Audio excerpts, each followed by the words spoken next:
Hey, and welcome back. We want to talk about the importance of working on your marriage. There's a story we heard years ago about we're entrepreneurs and we own a company, and the importance that we heard before is like in a company, you have business meetings. Like once a year in January, you have a business meeting that focuses on what your year is going to be like. And why don't we do that in our marriage? You know, we have a marriage that's intended to last a lifetime. And in order to do that, we need to have these visions and have these meetings to where here's where we're going so that us as a family can jump on that. But I want to use another story that I think is really cool. When Adele and I first got engaged, she brought to this engagement. This is so embarrassing.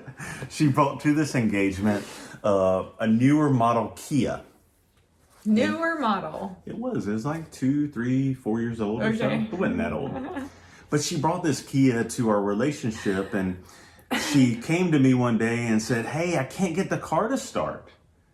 And I couldn't either, and we got somebody to look at it, and they were like, "Hey, have you ever changed the oil in your car?" There was no oil in it. And you were like, "Change the oil? What?" Like, I yeah. have to do that? Yeah, change the oil. She had gone something like 20, 30,000 miles. I don't know how many thousand miles. Oops. But had gone a long period of time without ever changing the oil, and the car died. This is the importance of working on our marriage, is the maintenance. Like a vehicle is supposed to last for a long time with routine maintenance and service. And if we don't do that, your car is not going to last long. The same in our marriage.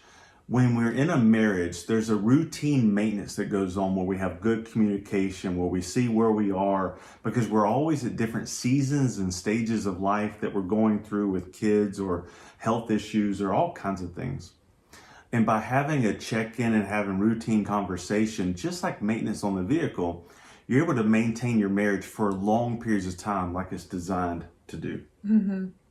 There's a couple of different ways that you can go about doing this. Like, we used to do a yearly retreat just for the two of us, or we would go somewhere we love, like winter time in a cabin with a fire, and we just talk about our goals for our marriage for that year.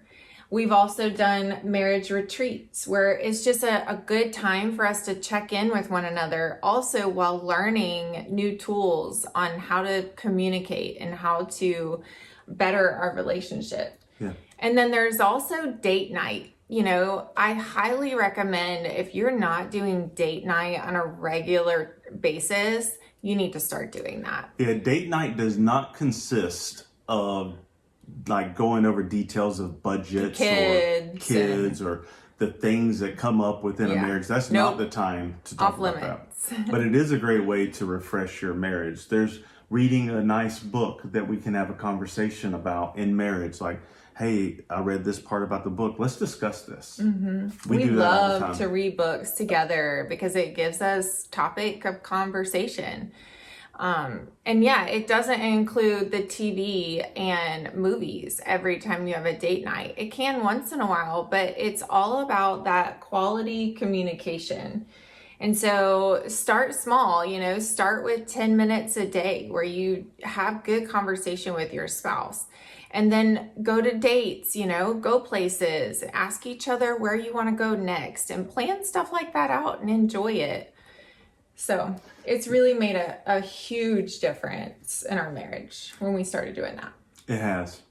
Stay engaged with your spouse and really work on your marriage, because it will make a difference and it will help it to last a lifetime. Thanks for watching. Bye.